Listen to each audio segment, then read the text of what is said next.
But we, as the G20 presidency, we saw it as our responsibility of distilling the views which were expressed in that summit and putting it before the rest of the G20. And we can take a lot of satisfaction that many of the issues that the finance minister highlighted, which the Sherpa highlighted, these are truly Global South issues, and we hope that certainly the Delhi summit and the deliberations which will take place today and tomorrow would give strong guidance to take them forward. Sherpa, Amitabhji, if you want to add to it.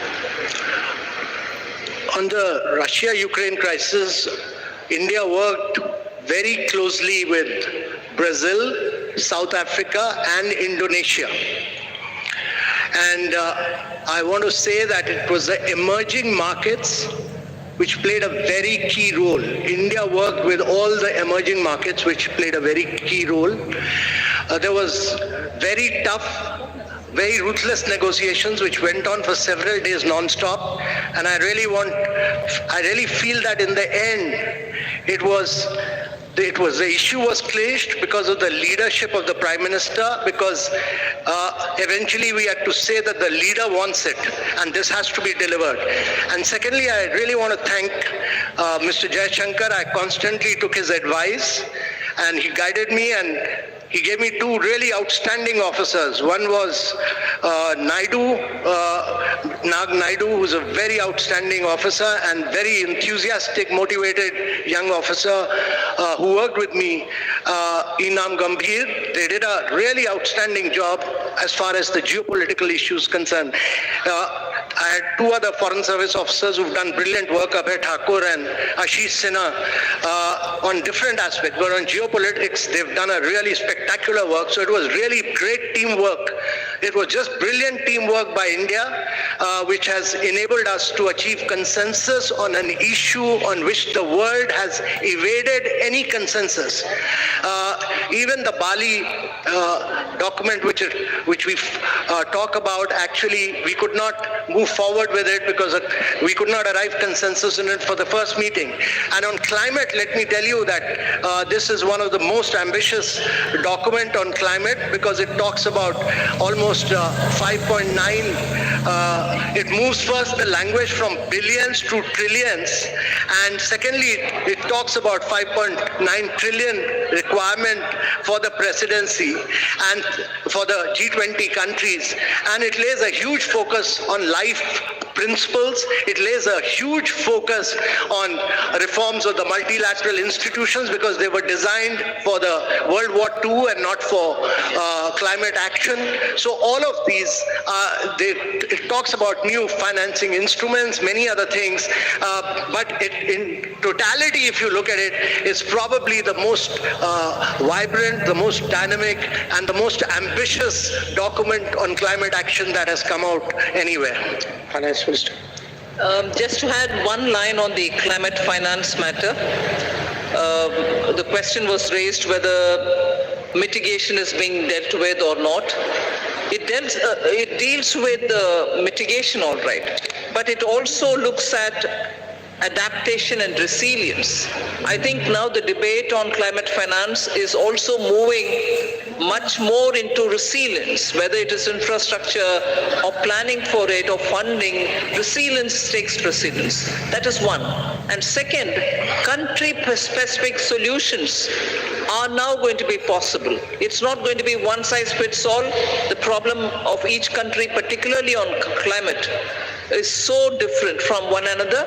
So this Delhi declaration and also the discussions which were held during India presidency has focused on that. And thirdly, pricing and non-pricing tools are also now available for countries to adopt. It is not just going to be price it if it is carbon intensive and forget the others. Countries do demand pricing as one of the tools, but non-pricing solutions are also going to be a lot more friendlier to countries with different carbon emission levels. Thank you. Thank you. I'll open there's a lady here. Yeah, please. It's okay. No, ma'am, the microphone's already there. Yeah, go ahead, ma'am. You have the microphone.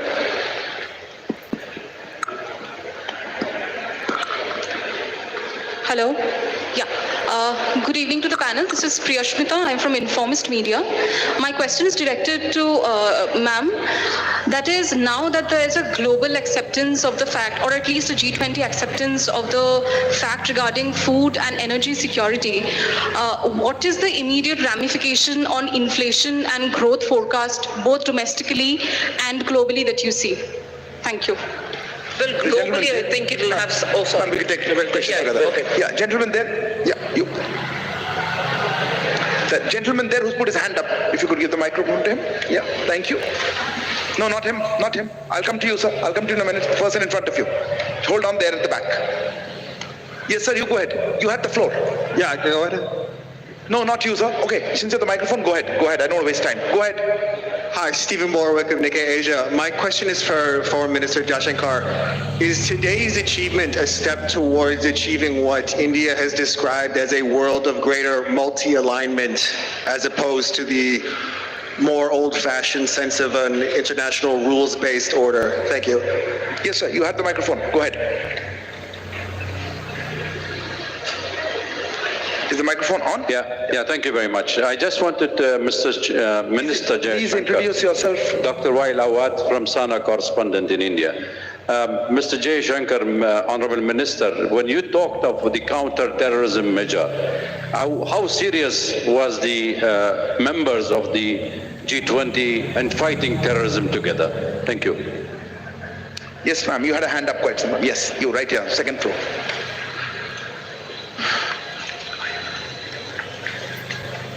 Samira Hussain with BBC News.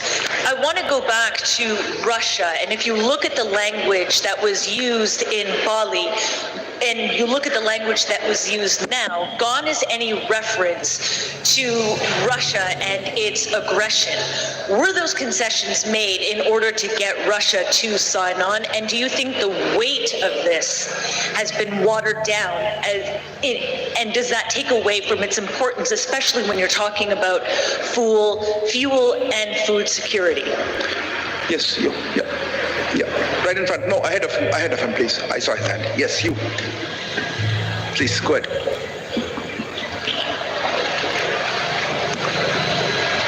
Hello. Yeah, sir, Rishikesh from the Press Trust of India. Everyone must surprised by this outcome. मेरा सवाल है कि PM Modi का जो personal bonding है president Biden and Russian president Putin के साथ, उसका कितना बड़ा योगदान था इस डिक्लेरेशन को ला पाने में, and what role has China played in bringing this? एक क्वेश्चन था तो दूसरा देखिए we'll take another one or just pass these on? One more. There was a gentleman there. Yeah, sitting there. Yeah, behind you. Yeah, Pranay, go ahead. Sir, Pranay Upadhyay हूँ Zee news से। मेरा सवाल इस चीज को लेकर है कि अफ्रीकन यूनियन का जो G20 में इंक्लूजन हुआ है, ये अपने आप में काफी रिकॉर्ड टाइम में हुआ है। जून में प्रधानमंत्री ने सभी नेताओं को चिट्ठी लिखी थी और सितंबर में अब हम स्थिति में है कि अफ्रीकन यूनियन इसमें शामिल है। क्या कुछ इसके पीछे हुआ? इंडिया ने इसमें कितना इन्वेस्ट किया इसकी लॉबिंग के लिए या इस प्रयास के लिए? थोड़ा अगर आप इस बारे में साझा कर सकें। Maybe Finance Minister would like to. On the inflation question, globally, of course, it's going to have an impact the moment it is executed. The understanding is executed and the grain movements start from Russia and from Ukraine. So particularly countries which have been hard-pressed, which have originally and for a very long time depended on grains coming from these two countries, are now waiting to have that back again. As a result, I think it will cool off inflation, particularly in food grains. Domestically, we've had very little grains coming in. Except for edible oil, particularly sunflower oil, our imports have not been so much dependent on these countries. There are times when we brought in extra edible oil, and therefore to that extent, yes, it will certainly have an impact on domestic inflation as well. But largely, India's domestic inflation is affected by vagaries of the monsoon or supply side problems. Global impact, is not as much as countries which are outside dependent on grains coming completely for their consumption from outside. If I could respond to the question whether this is a world of monthly alignment. I mean, first of all, when we are talking about G20, let us remember that this is a forum for international economic cooperation. Its primary focus is on economic growth and development. And in a way, the G20 itself is a reflection of multipolarity. The fact that there was, in a way, the salience of G7 was a decade ago replaced by the salience of the G20. I think that itself was a statement. Now, what you see before you in terms of the leaders' declaration and the discussions that are going on are obviously discussions among a very broad, very diverse range of countries at different levels of economic development, whose economic and social, cultural composition is quite different from each other. So I think in that sense, it's quite reasonable to assume that there is a certain there's a spectrum of views and interests out here which we have tried to harmonize to produce the declaration. The question on counter-terrorism, what happens? I would draw your attention to paragraphs 74 and 75 of the leaders' declaration. 75 speaks about the role of the FATF because clearly the financing of terrorism is a very strong concern which the entire international community, not just the G20, shares. The 74 deals with illicit trafficking and diversion of small arms and light weapons. So I think these are concerns. So within the G20, I think these conversations are quite helpful, but obviously in terms of policy action, they will be carried into their particular mechanisms and forums which focus on the issue. With regard to the Russia, to the comparison with the Bali declaration, I would only say Bali was Bali and New Delhi is New Delhi. I mean, Bali was a year ago. The context, the situation was different. Many things have happened since then. And in fact, if you see in the geopolitical segment of the leaders' declaration, there are in totality 8 paragraphs, 7 of which actually focus on the Ukraine issue. And many of them highlight problems which are of great contemporary significance. I mean, including the efforts of the Istanbul agreements, the concerns about unimpeded deliveries of grain, foodstuff and fertilizers, the issues of attacks on the relevant infrastructure. So I think it's, one should not have a theological view of this. I think the New Delhi Declaration responds to the situation and concerns as it is today, just as the Bali Declaration did in a situation which was there a year ago. And finally, with regard to the आपका जो सवाल था कि PM's personal bonding, today, in fact, not just today, yesterday, and in some cases at the Jakarta East Asia Summit as well, where the Prime Minister was there, Prime Minister did speak to a number of his counterparts with regard to what was under discussion at this summit. It is the responsibility of the Sherpa and of the ministers to put to put together the multiple strands and harmonize it into a document. But at the end of the day, I mean, I obviously do not want to go into very specific details, but at the end of the day, there are always, gaps and issues and viewpoints. And I think today, especially Prime Minister's talking to a number of leaders during the day, his meetings yesterday with some of them, with others, during the Jakarta meeting of the ES, I think were all very, very influential, or I would say almost determining in producing an outcome. और जो आखिरी सवाल जो आपका था कि AU का inclusion जो है उसकी गति माने बहुत तेज गति से हुई, मैं आप लोगों को एक याद दिलाना चाहता हूं कि जो बाली समिट के दौरान, बाली के समिट के अंत में जो उस समय अफ्रीकन यूनियन के अध्यक्ष जो थे, सेनेगल के राष्ट्रपति थे मैकी सॉल, तो वो उस समय प्रधानमंत्री और इंडोनेशिया के राष्ट्रपति के पास आए और उनकी शिकायत थी कि G20 की सदस्यता के बारे में जो अफ्रीकन यूनियन का जो हक जो बनता है उस पर बिल्कुल चर्चा नहीं हुई थी। तो उस समय प्रधानमंत्री जी ने उनको आश्वासन दिया था कि भारत के अध्यक्षता में ये मैं जरूर करवाऊंगा।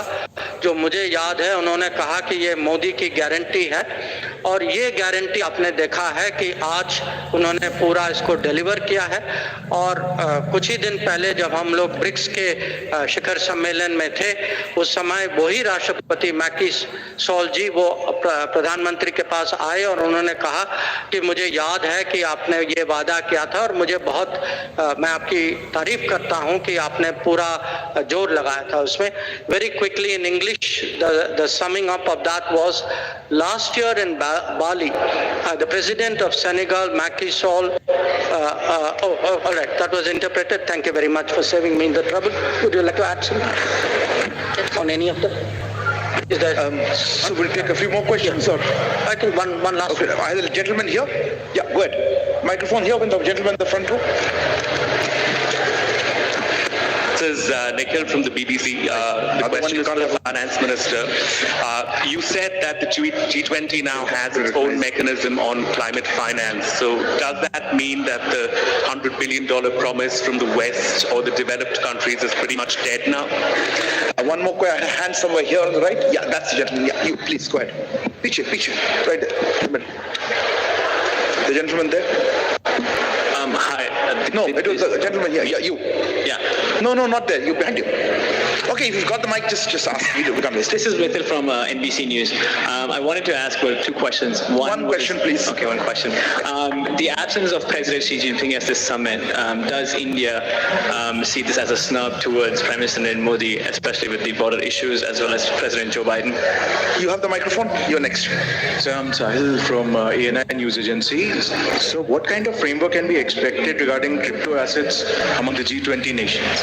What is it? So one hand, yes, gentleman, yes, sir. Here. You have the microphone. What kind? Could you just have that question? Could you ask the question again on the crypto? I think the question was. Yeah. Could you repeat that, Minister, ma'am? They could not pick it up. What kind of framework can be expected regarding the crypto assets among the G20 nations? Crypto assets from. And in addition to that, ma'am, a supplementary question that since we have a consensus on making common framework on crypto assets, and G20 presidency will work with FSBC and IMF. Question, please. But the joint report of FSBC and IMF says that banning a blanket ban on crypto assets is not a solution. So my question is that is there a consensus on just to regulate it or ban it completely? Okay, you, last question. This is Martin Shulin from Climate Home News. You said this is the most ambitious document ever on climate, but India was pursuing an expanded language on phasing down fossil fuels, while the final declaration basically goes back to just phasing down coal. Are you disappointed with this outcome? So I think we're running out of time, and I'll close here with that. I do think we're out of time. So I think we're running out of time, and I will hand over the floor to ma'am. I'll start with the crypto. Well, it's really heartening that you've gone through the report. But the point is, the FSB's report and one more meeting under our presidency for the finance track in Marrakech.